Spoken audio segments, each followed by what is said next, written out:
Night Callers Bigfoot Radio.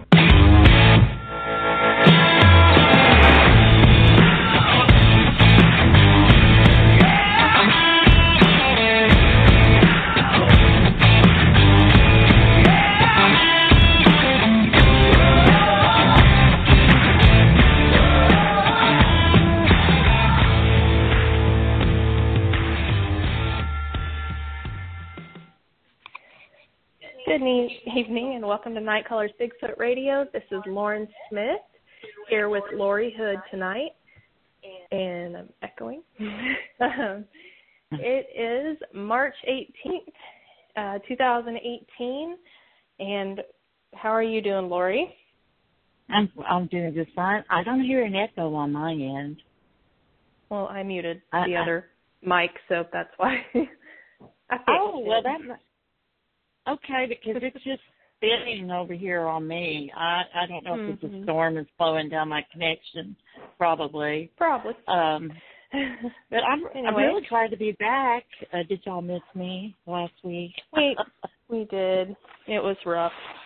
we had a great guest last week. We had Mr. Chuck Sutherland on, and he said he was really nervous. That was his first radio show he had ever done, but he did fantastic. And so we were okay without you, but we sure missed you. It was your first time to solo interview, too. And I want y'all to know, if y'all have not listened to that show, she did a fabulous job. The guest was fabulous. It was marvelous. And I said, you know what? I think I'm going to back up just a little bit. And let Lauren do a little more interviewing because she definitely has got a talent for it.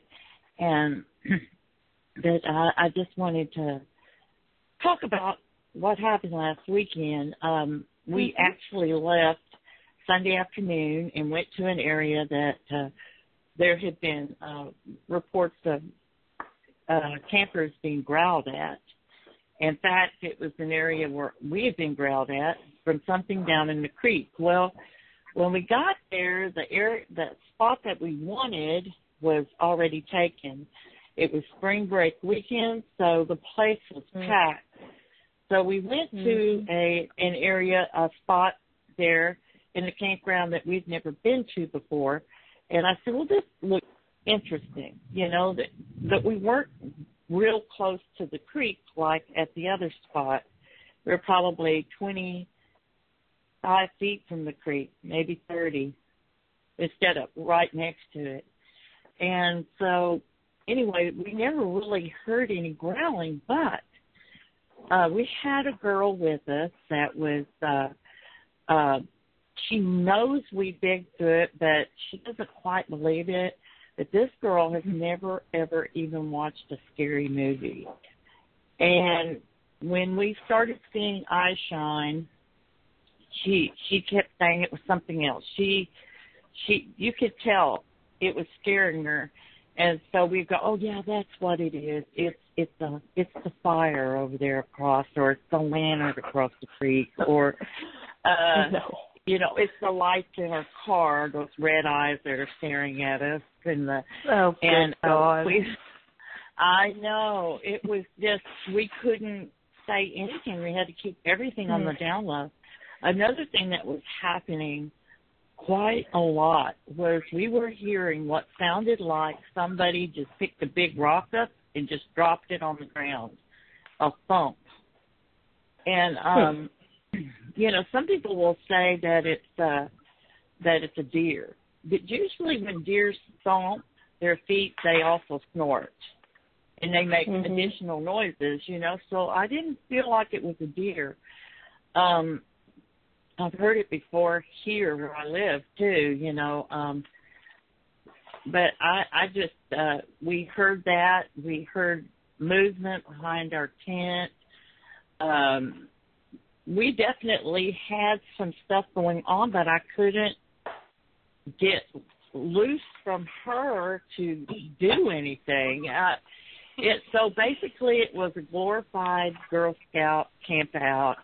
And, yes, it was very disappointing because I don't get to go that much. And so I felt like I missed an opportunity to use that camera. And I used it some right there at dusk, but I had her steadily talking to me, and I was trying to figure out how to work this new camera, which I should have done that before I got there.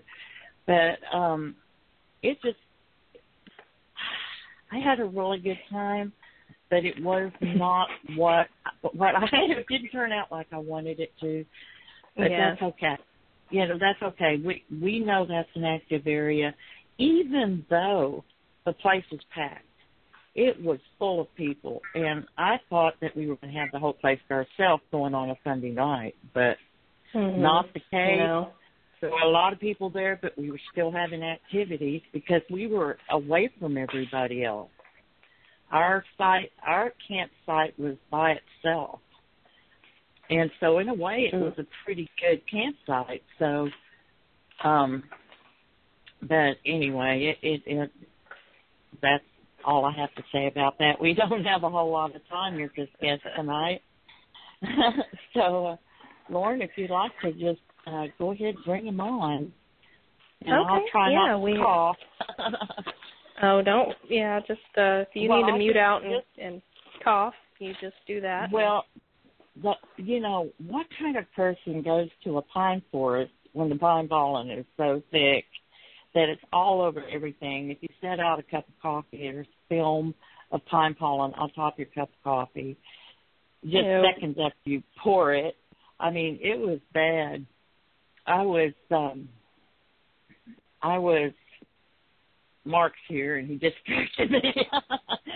I was just blowing my nose constantly because that pine pollen was so bad. So I'm still trying to recover from that and not getting any sleep and everything else. So, but anyway, let's bring on our guest.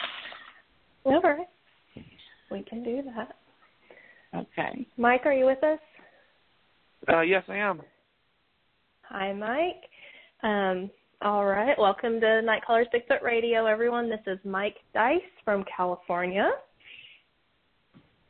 Hi, everybody. Thank you so much for having me.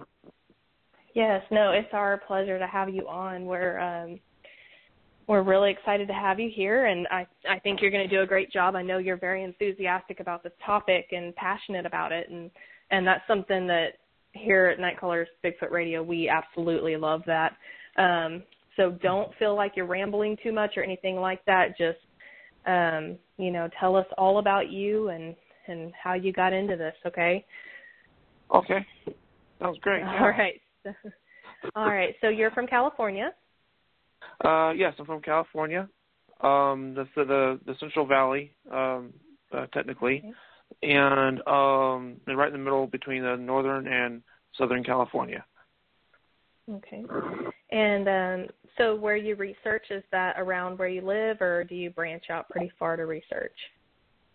I do in this area up towards like in the Sierras. Oh, okay. The Sierras and that. Also, I have I've camped a couple times up in the Stanislaus County, which is up northern, and those are also in the Sierras as well, the Stanislaus County National Park. Okay. Is it pretty active up there? Have you had good results up there? I mean, I don't want you to give away, your spots or anything, but, is it... No. Last year was my first year going. I did one night out by myself before my family came, and it was actually before the other campers for the Memorial Day weekend came, and it was really quiet.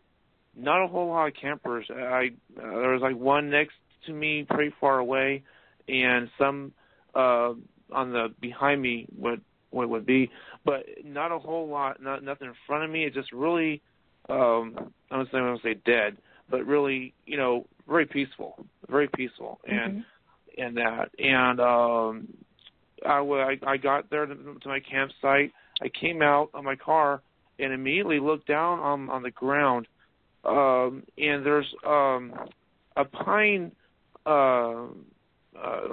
pine needles has been went around like as a circle, and there's rocks, and then there were some more pine needles, and then little rocks in the middle of it. And I took a picture of it, and I found it very fascinating. When my family came the next day, and other people, and the rest of our family went to other campsites there, when they came into our campground, I'd be sure to mention to them, please don't touch that, because I don't know what this is about. I don't know what the story is of this, so I just look at it and please don't touch it. You know, I took it as like a Sasquatch tree structure. You know, don't touch, respect it, and you know, it was really fast. It's really fascinating. I took a lot of pictures, which is up on my Facebook account, and I put that up. I wanted to see my other researchers thought of it, and I've got some really good information from them, where they've seen it's from Indians had done done stuff like this, and the way that she was talking about it, she went really detailed about it, and it was just like, okay, I found something really substantial here, and it's like I've never came across a pattern, I guess you would say, on the ground like this, you know, type of situation. That, and then I set up my camp. I put my tent a little bit away from it. I didn't want to go too close to it. I was kind of like, you know, give it, like I said, respect for that, because I know what I'm looking at. I didn't want to, you know, mess anything up or anything like that. You know, this is, you know, Sasquatch related. I don't want to, you know, mess with it.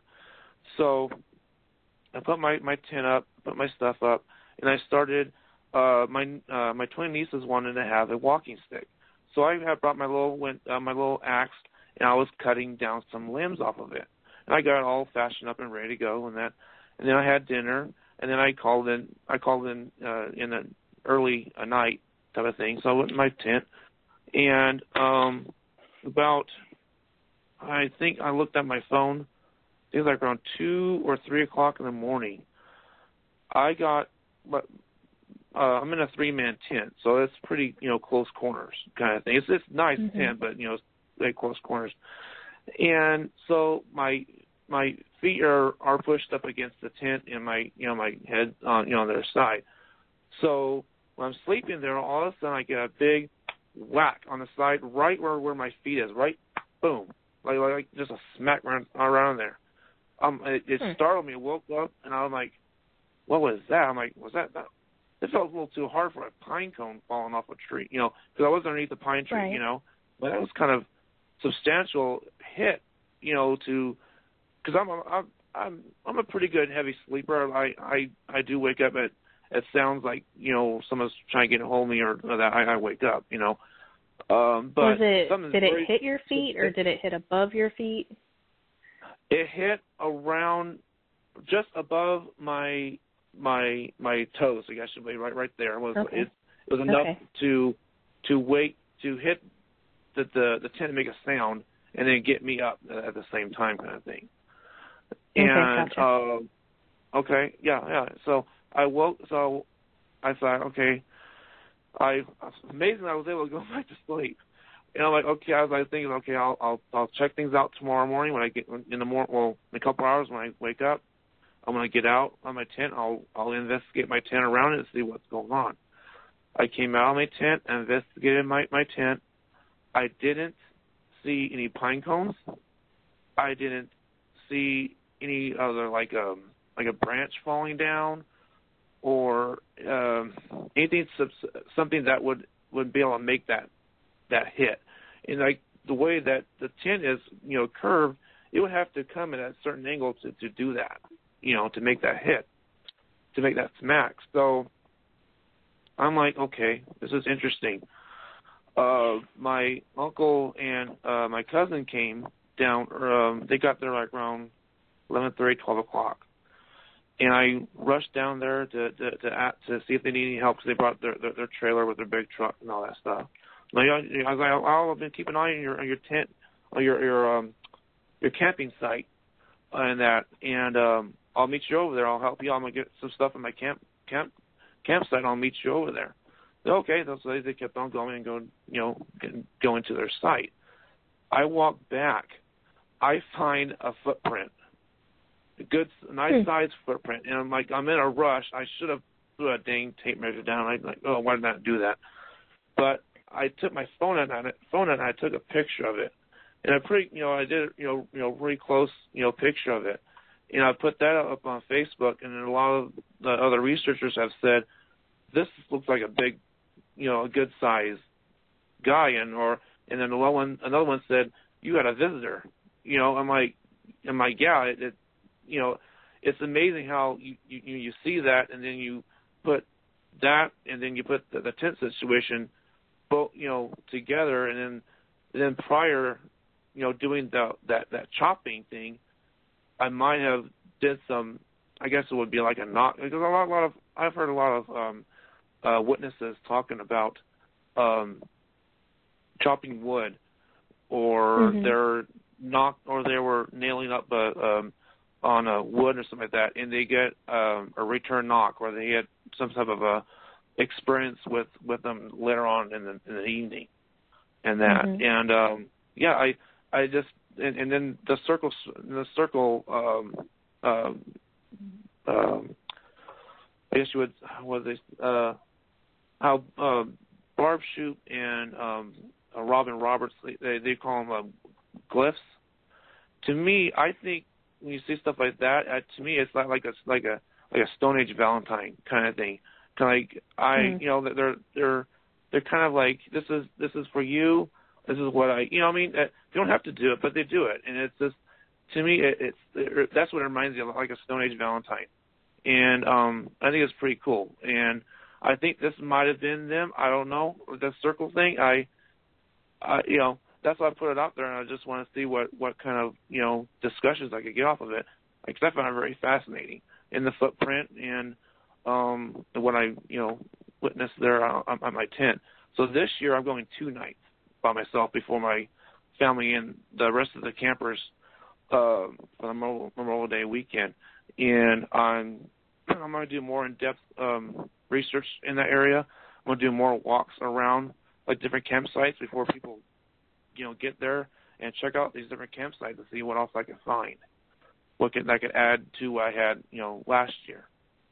So yeah. I'm looking forward to it. Definitely, it sounds like that was pretty interesting. That you definitely had someone interested in you. Yeah, for sure. And it just for that split second, like boom, like you wake up, just like I'm sure you and Lori have heard the same thing, that you hear those witnesses saying when they hit the tent and they immediately wake up and they go through this, and I was like, wow, I'm experiencing what I've heard witnesses has experienced, and this is pretty cool. It's like it's coming full circle for me, and it's like it's really exciting, Definitely, to experience that yourself is huge, and then you try to talk yourself out of it, pine cone or something hitting it or a tree branch falling on it, but I mean, it sounds like you went out and investigated exactly how that sound could have made to the best of your ability, and that's, to me, that Bigfoot researchers, we get made fun of so much. Oh, well, it's like this, it's this, and it's like people don't understand. We are the biggest skeptics.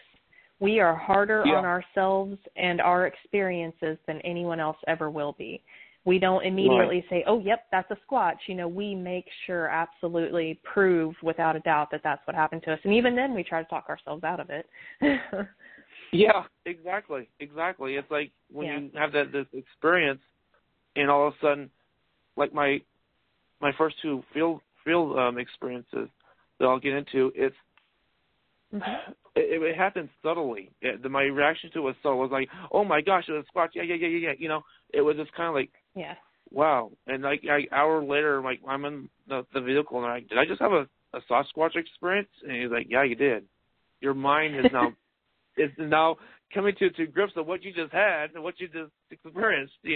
Like, okay, yeah. that's interesting. You're gonna have the best sleep of your life tonight because you just had this epic interaction with multiple squatches around you. So, I'm sorry, I'm spoiling the other stuff. That's okay. And if you want to go ahead and tell us about that, start with your first field experience. I know you said that it was a perfect first experience. So. Yeah, it was something that the researcher that has been in that that has researched that area for many moons, he didn't expect me to have that type of experience. He expected totally 100% opposite. And so it definitely makes it more amazing, in that. So we went up there. We got to this there's like a cliff area, and down below is kind of like you should say like an amphitheater kind of look down, because like you're not going like in a ditch, not in a ditch kind of thing, but like a little amphitheater. You go down there, and it's like it's slopey, and it goes down to to where it hits the bottom there, and it goes flat. So we're up on top there, and he was doing a smoke break. He's like, I'm gonna take a smoke break down here. Why don't you do some calls and see what we could get? Okay. So he doesn't do calls. I'm like, if you want to do calls, your call sounds great, go for it. And I just did that, woo, whoop, and it just went out. It was the best acoustics I've heard. It just went. I could tell it went to the next mountain over. You know what I mean? And I did it 3 times. And he's down below. And he points his left ear. And he points his left ear and points to the left. I'm like, I'm hearing movement. Do it again. And I did again. And he's like, yeah, I'm hearing movement. I say, okay, now let's go in the truck. There was a pathway, a drive for cars, or you want to walk down there, to go down there. So we drove down there. We got out of the truck. We got our backpacks, and we went. He wanted to show me the difference between natural tree bends and squatch tree bends. So I want to show you the difference. So, and he was teaching me this stuff, and all along I felt like being watched kind of thing. In that it wasn't really heavy like I futurely felt later on. We walked from that because I was right about 25 feet away from the truck, going up. So we went off to the side there and started walking back to where the truck was sitting on the dirt road there, and we continued walking. Well, on the way to the truck there, we heard this. It didn't sound like a bird. It was too deep for a bird. And it just kept on going on and on and on and on and on. Like a warning call would do, birds will do that for, I'm sure you and Lori know this, birds will do a vocal when they know like a predator, is in that area. They'll do this alarming vocal. But this one sounded too deep. It was like, interesting, So we didn't tag it as anything. We just tagged it as interesting and just continued walking. Well, when we turned the corner, made the left, and went up this pathway, we started hearing. We're just talking back and forth, very very softly, just back and forth type of thing. We're walking there, and all of a sudden we hear, I'm like, is that you hearing that? I'm like, yeah. Okay. There's a creek on the right side of us, and then there's more land. Flat land on the other side there, and it's pretty wooded there. And he asked me that question, like, do you hear that? I'm like, yeah. Okay, we're being parallel. Let's just keep on walking, and just do what we're doing. Just let him walk with us. I'm like, okay, let's see what he does. Were you nervous at this point, or were you excited? I was neutral. I was pretty calm. I didn't really like, oh my gosh, I just kind of just like, okay, cool, and as I just kept on walking to that, and we got to a part where we had to cross into a stream to get to the other side. Well, it looked pretty sketchy for me. And I'm like, do you mind if we go back in the truck and try another way to get around instead of crossing this into the creek to get to the other side? And he's like, yeah, we could go back and we'll find another way to get around. I'm sure. I think I know another way. So we turn around, we walk back, and that's walking back with us. And I'm like, okay, well, just like what, should we do anything? I'm like, no, just. He's like, yeah, just keep on walking, talking, and let's just see what happens. Like, okay. So we get back to the truck. We open up the truck bed. We put our stuff in there. I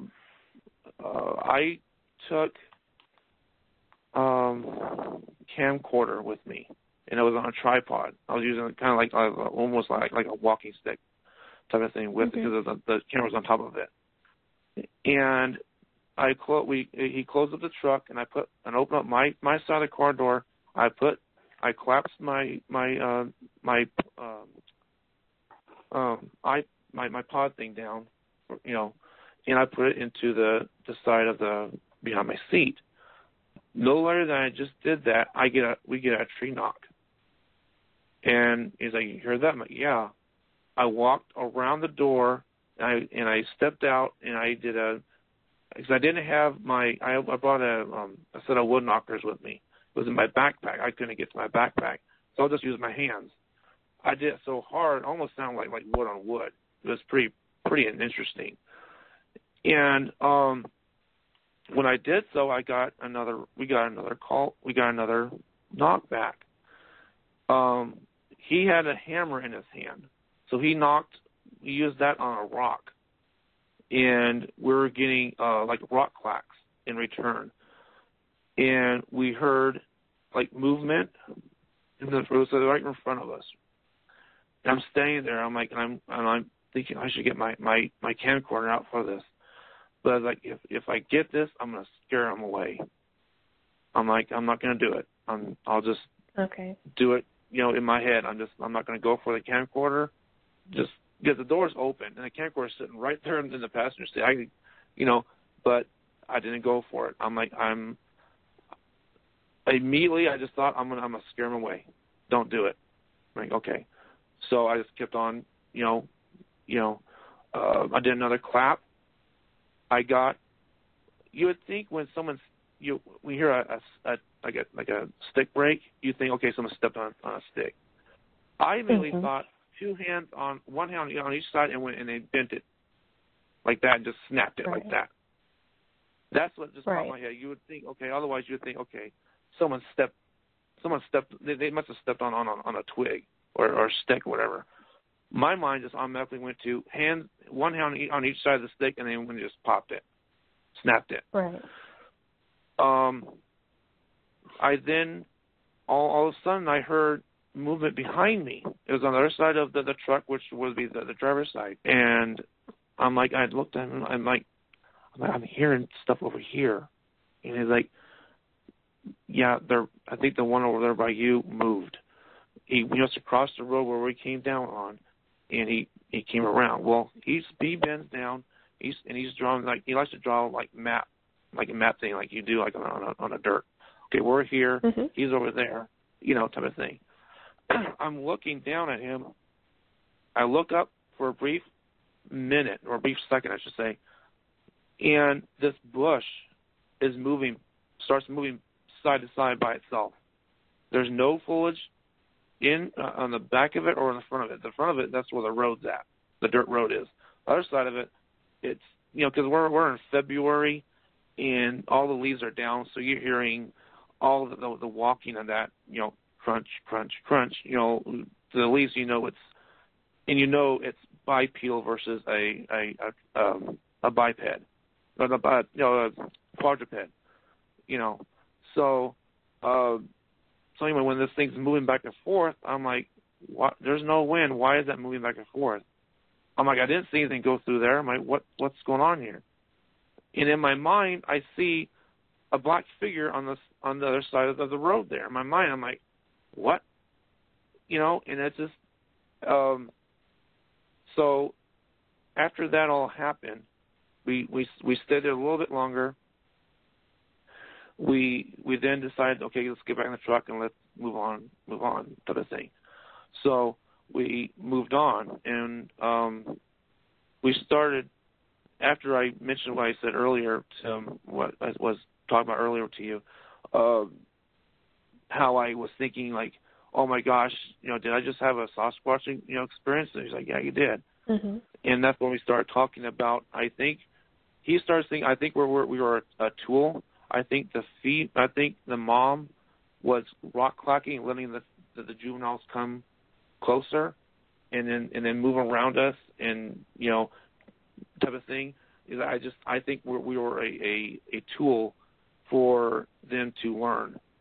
You know, right. The mother took this as an opportunity of, okay, these guys are good. They know the one. This guy, you know, me. This, you know, they I was very, very welcomed, and that's during the whole situation. So for them to interact with me that way so quickly, my first time, you know, it spoke high volume, you know. Then later on, so it was amazing. It was an hour and a half long. We timed it. We documented it. I made a field report with the help of a good friend of mine, Ed Brown. Because I came back, we started talking about it, and he helped me put together my first field report. And we went the next month to the same back to that area again. We went on the back side this time, which is on the side closest, like you see different parts of the other areas, kind of thing. And we go off to the side, and we start going down on this mountain there, the back way, and we started experiencing really interesting stuff. We had stopped at one area where he was doing we were doing one of the smoke breaks. I was in the car, and we had that flies, you know, buzzing around that. So we you know, we really had to, you know, stretch our hearing for hearing different stuff like that. So I had the windows up because the buzzing just like was driving me nuts. And he's like, he motions me to turn the car off. I'm like, because the car was on. He's like, turn the car off. He's motioning me. I'm like, okay, turn the car off. And I go over there, and then the bugs are, you know, buzzing and sort of thing. I'm gonna walk over there, very, very slow and carefully, because obviously he's hearing something. And he's like, I'm hearing something over here behind me. And he's like, okay, and I think it's going off to the left. Well, he then starts, and then he there's a pathway that goes straight up. I think there's like an old campsite there from a miner, because it's a mining area type of situation. And he darts right up there, and he watches. It's a tall thicket grass kind of thing, and he sees one body goes one way, or the other one goes the other way. And he comes back and he tells me this, and it's like, okay, I want you to go back in there. I want you to come back and tell me what you see. And I go back in there alone, and I go in there. I'm expecting something, you know, pretty big to happen. I'm like, okay, something's gonna happen here, because for some reason, why does he have me come in here? And right. I'm observing the area. I'm looking around. I'm not seeing anything, but I'm feeling something. I don't know what it was. I just felt, you know, I was starting to feel stuff.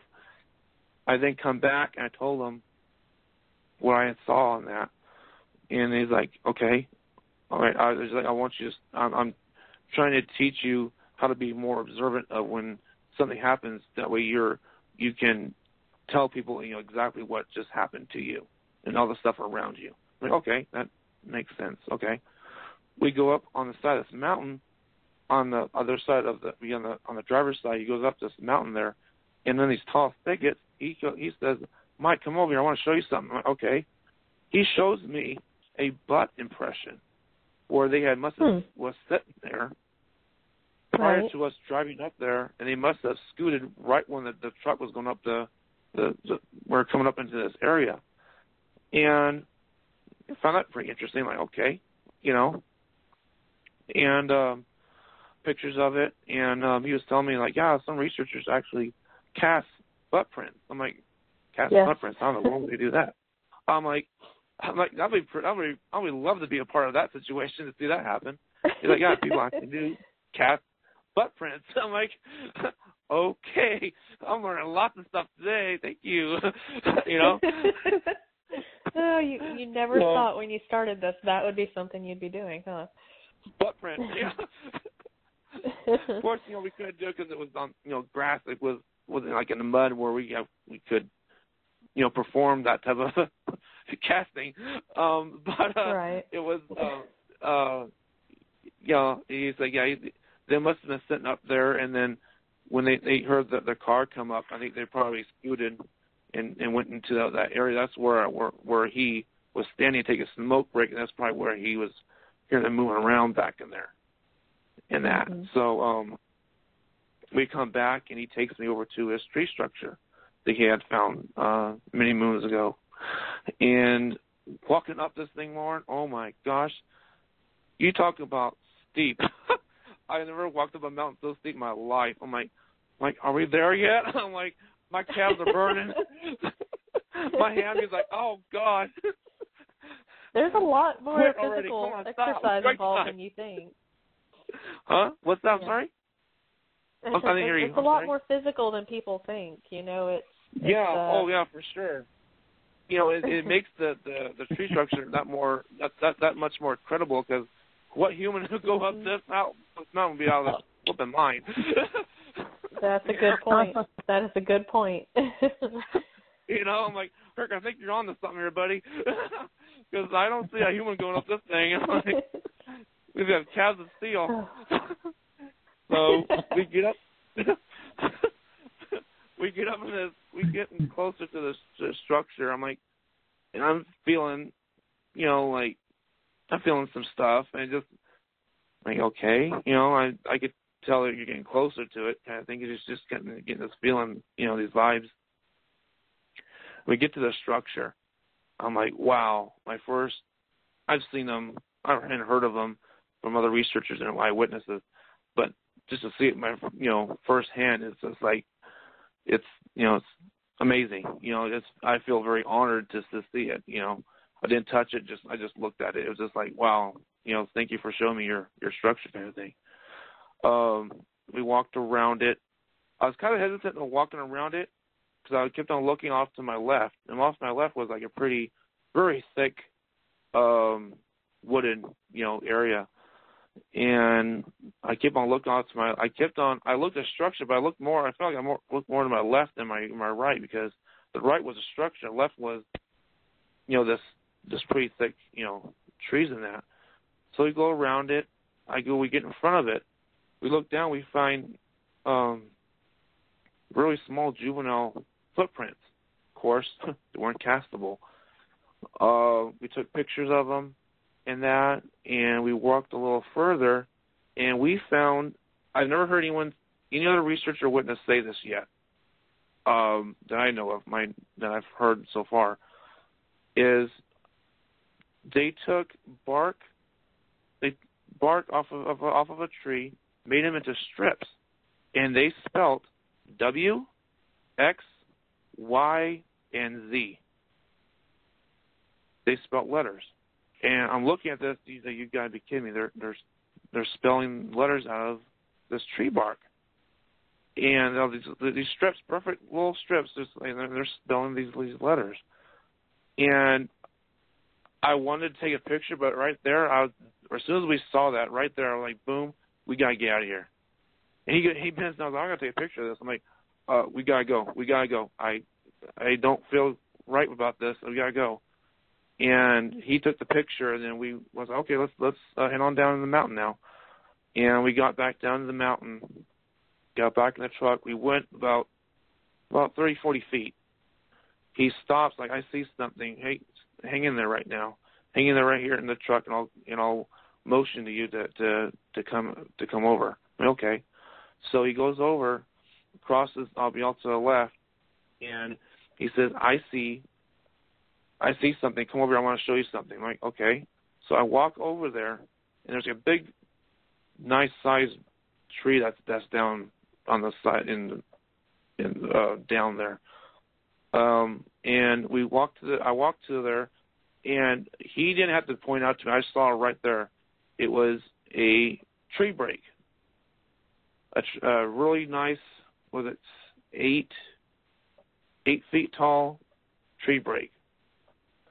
And we walk over there, and we did measurements, and we looked it over very, very hard because he never saw this before himself. This is his area, and he found something new himself to show me. That was new, as well too.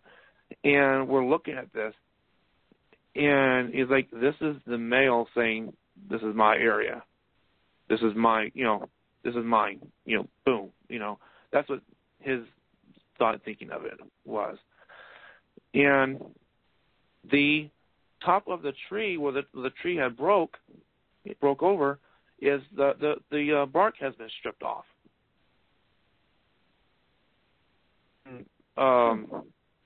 Length type of thing. And I was like, okay, Mike, do you see any pine needles around here? I'm like, no. Look up there. What do you see? I see a pine needle shoved in a crack.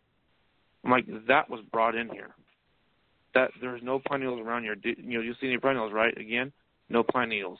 That pine needle was brought in here, and they shoved it in that crack. It's like, what does that mean? He's like, I don't know. This is new. This is interesting. Why would they shove a pine needle? Why would they bring a pine needle to that tree break and shove it in that crack? It's fascinating. And I had my recorder going. I think that's when I got a tree knock in a really small distance. Because later on we got back when I was listening to my audio, and we got a very subtle tree knock, and it was way back, back a ways, kind of like in that same area when I was telling you guys about with the tree structure, because it was like we only went about 30, 40 feet away, driving, further up. And that so we took a lot of pictures in that. I took the full length, because like he said, I like to see the full length of the tree, because I want to, as a researcher, you want to make sure that you take the picture of the tree break itself and the rest of the tree, because we need to see the whole entire tree of what this whole tree looks like, and the tree break, the measurements, and any type of activity that's around this area. So we did all that. We got back back into the truck. We moved on, and we stopped.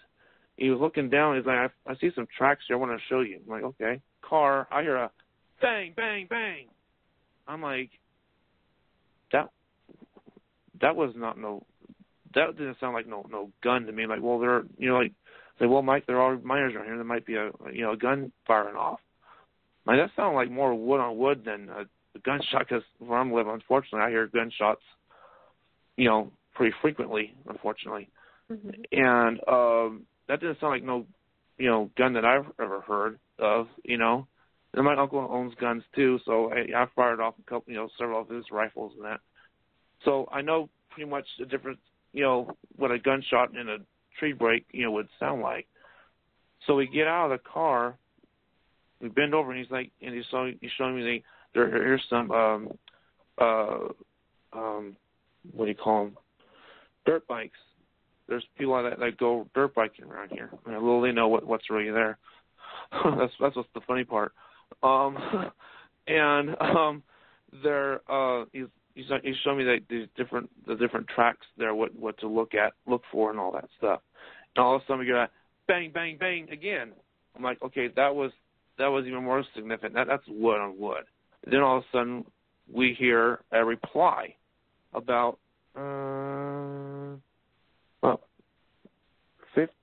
or 50 yards up. It was up on a slope kind of area, and it's pretty, dense. Again, dense woods up there. And we hear a bang, bang, response. And we're right there in front of us, kind of like, wow. I'm like, okay, we should see this guy doing this, but we're not. And it's like, okay, this is interesting. I'm like, okay, I have my audio going on my phone. I clipped it on my belt buckle, and okay, let's move closer. I'm like, okay, you want to move? Okay, let's do this. Okay. First, like, what? Really? You want to walk closer to this? Okay. Don't fear here. Let's do this. Yeah. It was nice knowing you, but just go south. So we and it's like an old the old ruins of a settler's cabin or some type of building was sitting there. So yeah, like there's like some walls, and we had to walk over in that, and it kept on doing it, bang, bang, bang again. The one would do it from the far, and he was responding back, bang, bang, bang. I'm like, okay. So he's like, okay, let's go a little more further. Let's go over, he kept on moving off to the side where it goes down to this little ditch area. We get down this little ditch area, and it does it again. I'm like, I said close to him, like, does he realize that we're here? I'm like, I don't think he really realizes that we are. And no later, I got because my audio was going, and that's when I was listening to my audio, at the house, I heard a very subtle and very small whoop, and that was it. And I'm like, what? The flies are buzzing again in our ears, in my ears and his ears as well. So we can't really hear, very well for, like a vocal kind of thing. But tree knocks, we hear that really very, crystal clear for that. And just that really small and subtle whoop, like he came right to my recorder and did that. Right. That's what it felt like. I'm like, interesting stuff, So it had stopped, and we was like, let's go back to the truck and that. Go back to the truck, and he likes to mine for gold kind of thing. So he did a little mining. He was teaching me a little bit about mining and that a little bit there. And I did some vocals out there and some tree knocks. And we felt like we were being watched. But they didn't do anything. It was just kind of like, I think it's the one that was knocking the distance was keeping an eye on us kind of thing. We came out because it was down in this creek bed area. So we came out back in the truck. He backed the truck all the way up to the top of the mountain where it kind of like evened out. And he had got stuck a little bit, so he had complimented me of, he said, you're being very mature and nice about, really good about this. A lot of people just like freak out if they notice that their buddy's truck is, they can't get the car out of there. I'm like, oh no, my uncle has done it, many times, and that I know, everything's cool, we're going to be okay, So, right. Later he said that, we heard a turkey vocalization. There's wild turkeys in this area. And one of them didn't sound very turkey. And I'm like, okay, that's interesting, So we got back into the truck, and we head back. He's like, okay, now where do you want to have our barbecue lunch at? I'm like, you want to do it on top where you made that vocal from last time, or you want to go down where you had that hour and a half long interaction? I was like, I feel like I need to go back down that area where we were before, the hour and a half long interaction area. And so he was like, okay, we'll do that. We'll go while we go over there. I came out of the truck. I set up my tripod with my camera, and I did a nice vocal, which I didn't. I guess he didn't expect me to do it. And it's on my videotape. You know, what the heck are you talking about? What the heck are you doing? I can't remember. I scared the heck out of him. I'm like, sorry. I'm like, I didn't know. I didn't think it would, scare you in that. Startled him. And I guess he was like really on his toes and that. So I did that. The vocal kind of like made him jump out of his shorts. I'm like, that was me. So I was like, I guess like, oh, it could have been a Squatch. So we walked down that area to this right by the the area where we had that parallel walking, and he was showing me some stuff, and I felt like there was something up above on this top of this hill that was there on the left hand side, because you have a top hill on the left hand side. There's a top, the mountain's pretty tall up there, and on the right hand side you have that creek down below, beside us there going in that. Right. So he was like, we did some knocks over there and that, and I was feeling stuff, but I just, it was like a hit or miss kind of thing. It was like, yay, nay, yay, nay. It was just kind of like going back and forth. It wasn't like as strong as that parallel walking was going the first time kind of thing. So walking back, he started, I'm going to start making our hamburgers. And I'm like, okay. So one of the miners left one of those plastic cans that those cans kind of thing that you get like Home Depot. They had left a white one there, so I turned it around. I used it as a chair. I sat on it to start writing my field notes, because I was like, I don't want to forget anything that happened. Like, today was just absolutely epic, So I'm writing down all this stuff, the temperature of the day, the time of all this stuff that was going on in that. And he leaned back against his truck, and he was using his binos, and he was looking up right behind me. And I was asking him questions, and he was answering me, but yet not so much. It's kind of like you could tell that he was concentrating on something, but it didn't dawn on me, because I was just like so excited about all the stuff that was happening. I was trying to remember, also too, I was trying to remember everything that happened. I was writing it all down, so I was really paying attention to his posture or his mannerisms that he was doing. For me to know, okay, what are you looking at here? Because later on he said, Mike, I want to show you something. I'm like, okay. And the way he said it to me was like, okay, he sees something behind me. And so I put my notepad and my pen down on the ground. I stand up very, gracefully kind of thing. Like I don't know anything, I don't know what's going on. And I walk very slowly to where he's at. He's about 10 feet away from me. And lean up on the right side of where he's leaning on, the truck on. I lean up against the truck there. He hands me the binos. He's like, okay, now I'm going to go sit where you're sitting, because I believe he's watching you. I'm like, okay. So he goes there and sits down. I put the binos right to my face. He didn't have to tell me where to position myself. I put the binos to my eyes. I turned left, like pretty quickly. It wasn't like really like a big turn. It was like kind of like drink, And right there, I see. I believe he said it was about 50, 60 yards. And it's going up in a slope, like on a mountain slope kind of thing. And I see through the binos, I see a figure swaying back and forth. And I've seen pieces of him while he does the swaying back and forth.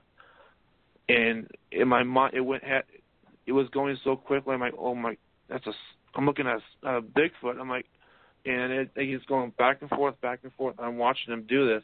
I'm seeing his eye. I'm seeing his the part of the mouth. I've seen more of his. I was interested. I was looking more at like his chest, where I see the muscles on his chest, and the shoulder, the broad shoulder, and the hair is a black black hair, and I'm just like in awe of it, and I do the most dumbest thing ever. Like I've said in a post before on Facebook, and a lot of people agree with me too. When this is happening, all your internal instincts of like just thinking just as a human goes right out the window. You don't think. Don't put the binos down. You react. I put the binos down and I ask them a question. I put them right back up, and then the figure and the squatch is on. And a lot of people have knocked me in the past. It's like, it's just like you don't until you. Well, I would have left it up there for a long time. They say and all that stuff. I'm like, until you have an experience, you don't know until you can say, oh, I'll do this, I'll do that, I'll do this, I'll do that. But no, when it actually happens, everything else is totally different, and all your thinking, all that goes right out the window. You're in awe of this figure, and you're just like, wow. And you're not thinking, don't put the binos down, don't what are you doing? But I did, and I put him back up, and he was gone. But after that happened, it was subtle. We didn't talk about it. We're just kind of like, that was it, And I felt like it was still around. We had our lunch in that. I had my video camera, and I was panning it back and forth, and I wasn't getting anything, which leads to me with the video camera thing. I've talked to Robin Roberts about it too. I think we came to an agreement with that too. It's just the videotaping thing. I think it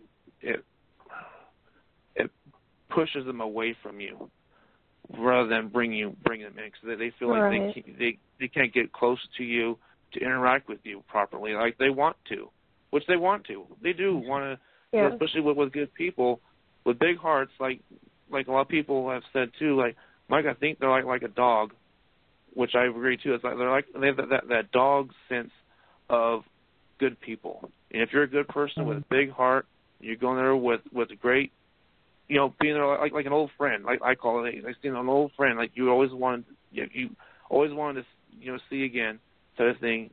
And I just sensed that, and that's why I got this amazing welcome. And how I got that sign. He showed me, and we found out it was a juvenile, and this juvenile showed me himself, and I was like, Warren, I was the first time I felt like he was going to show me himself right there. I felt like we should stay, but I also felt like I think we need to go.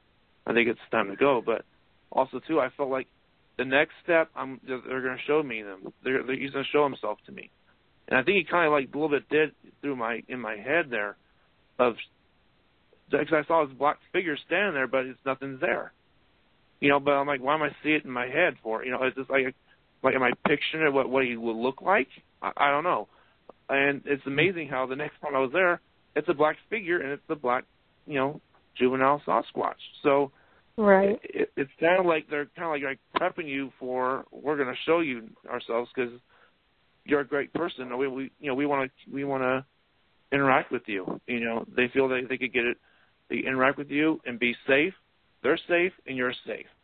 It's mutual.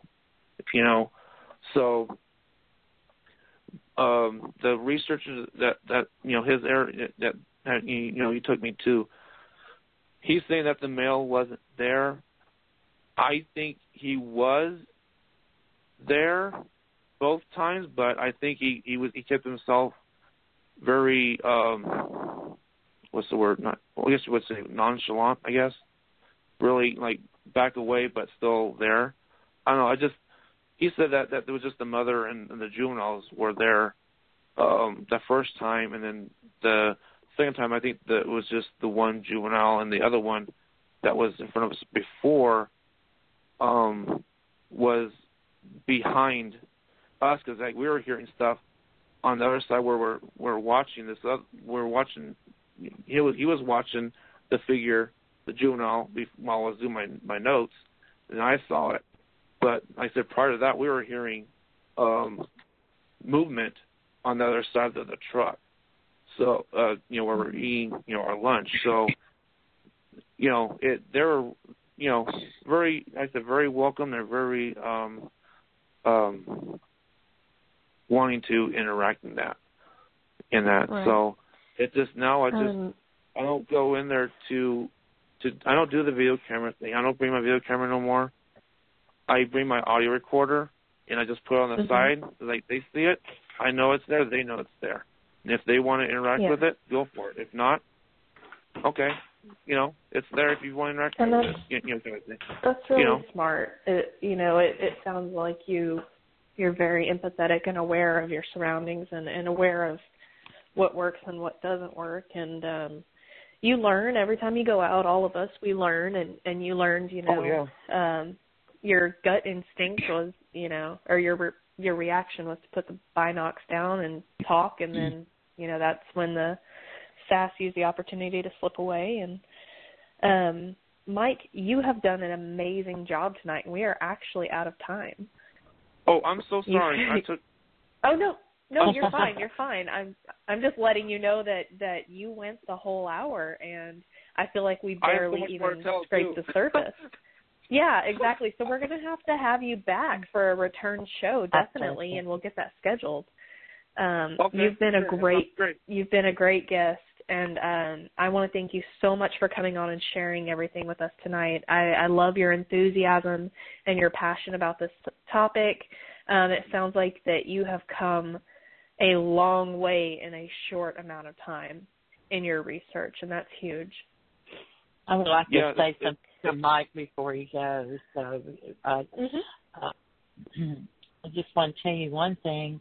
I've been in this for 18 years, and way back in the beginning, they used to have this saying, if you would jump into a raging river to save a dog, then you'd be likely to see a Bigfoot.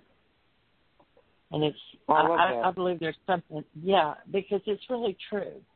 If you have kind heart towards, you're compassionate towards, people, animals, they sense that. And then also I wanted to tell you something else, and I know you have something to say, but that in the first 2 years, you will discover more. I think in the first 2 years, a researcher discovers more in that first 2 years than they do following that. Because I think the journey begins to change. And I think it's already changing for you. I know you're looking for evidence, but you're very interested in the interaction. But usually that doesn't really start to happen until about year 3 to 5. So really you're kind of ahead of your game. So I'm very proud of you, and I think you're doing an excellent job. I really enjoyed hearing you tonight. And I'm going to let you talk for a moment, and then we're going to have to say goodnight. Okay. I was just going to agree with what Lauren had said. That's exactly what the researcher I went out with was that he said you did something that people have done 35, 40 years has never ever has experienced what you just experienced in one time. That's the first time. And the second time he reiterated it again. I mean, you had a sighting.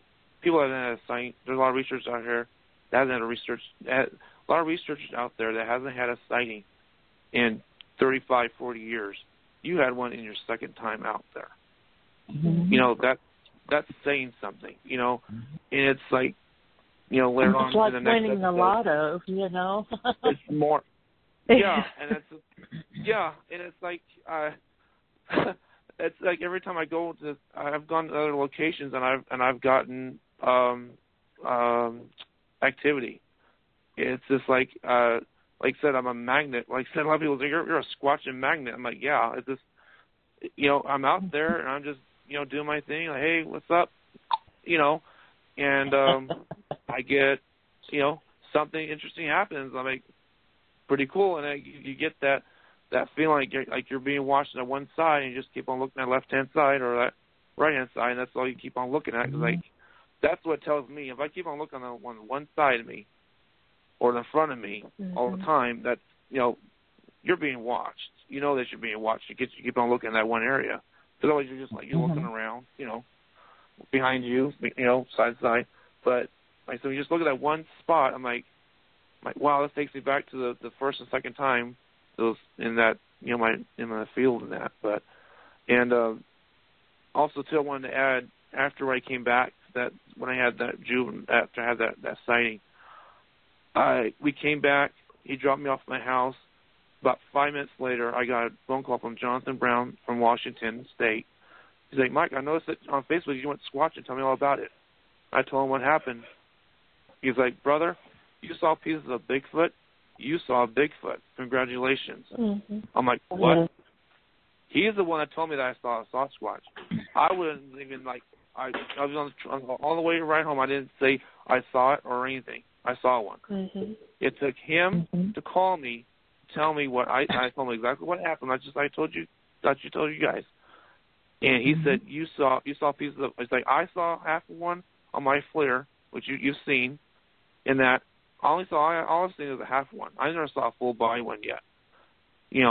But for you saw pieces of Bigfoot. Congratulations, you saw Sasquatch. You're a knower, and and that's what took off. I'm like, wow, I'm a knower now. I went from a believer to a knower really quickly, and it's just like, I'm like, wow, this is so awesome. and that's like I'm a researcher now. Like, yeah, you're a researcher now. Congratulations, like you're in the club. Welcome. Well, you have jackets on now. I wish I could get the jacket. Come on. We do need jackets. That's really amazing that you had that experience and that it was validated, and you have that great, it sounds like you have a great support system, and that's amazing. Do you want to go ahead and plug your YouTube channel real quick? Because I've reviewed your YouTube channel, and I think it's amazing, and you're doing good things on it. So do you want to go ahead and give that info real quick? Yeah, it's the Central California Sasquatch Research. There, I'm going. I just started it. I'm going to be. I love to highlight fellow researchers like you and Lori, and other people that I follow that I on Facebook, and I like to highlight your guys' stuff. I like to highlight, witness accounts, and also I'm going to, when my cousin wants to go out squatching with me, I got him fascinated like me when I remember you remind me of me when I first started. Oh, how cute, So like, yeah, I want to go. So I'm looking forward to show him, teach him the ropes and show him the ropes and all that good stuff. And so I thought, like, after our interaction or wherever it happens, where it does happen out there, we come back and we'll just like get on the tablet I have here and just talk about in another area where it's away from the where we're doing research at, and just talk about what just happened, just have a conversation kind of thing. And I don't think that there's no hurt in that. I think it'd be just hearing a couple of squatchers just talking about what just happened to us, or how beautiful the mountains were. It's all part of squatching. Yeah. It doesn't all have to be drama and sensationalism. It's most of research is actually pretty boring, and then sometimes you get a good gem that pops out, you get a good night, and then sometimes it's just, it is what it is. But so y'all go check out his YouTube channel. He keeps it pretty up to date, and he's got some good stuff on there. He covers his research, and you'll be, sounds like you're pretty active in the field most of the time, so sounds like you'll be putting some more up on there. Yeah, it's last year we couldn't do too much because we had a really substantial snow for here in the Sierras last year, and when it melted, it made a lot of mudslides. And I asked the guy, "Can I get my?" I talked to the rangers like I'm a wildlife researcher. I'm a wildlife researcher. I have an area there that I do my wildlife researching.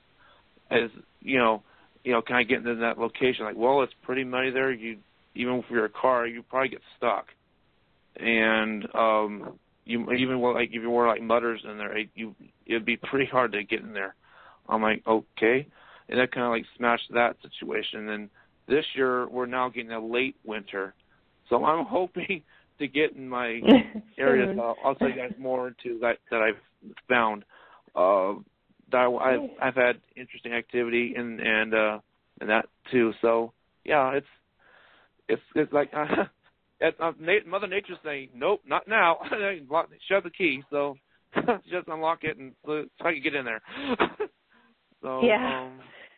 I don't have the vehicle to do mud, unfortunately. So right. So well, that's all right. Whenever you can get back out there, I know you'll get some good stuff going, and then maybe you can come back on and tell us all about it. Yeah, and like I said, I have a lot more. I have a lot more stuff to tell you guys, prior to that, and awesome. Like I said, I've just scratched the surface. I have 2-3 hours of good of stuff came through. Awesome. Yeah. All right. Thank you for coming on, Mike. Yes. Oh, you're very welcome. So much Thank you for having me. You are definitely, and you take it easy and keep in touch, and we'll schedule a time to have you back on so we can cover the rest of the stuff. Okay? Oh, sounds great. I'm looking forward to it, guys. Awesome. Yes, we are too. We are too. We are too. Yes. Well, all right. Well, go ahead. I was just going to say, everyone, thanks for listening to Night Caller Bigfoot Radio, and you better say goodnight before they cut us off. I can't believe we've gone 12 minutes over and they haven't turned the thing off yet. So, anyway, thanks everyone for listening, and and we'll see you all next week. I cannot think of the guest, but we've got an excellent guest next week also. So, everyone, we'll see you next week, and thanks for listening. All right. Good night, everybody. Say good night. Good night. Night.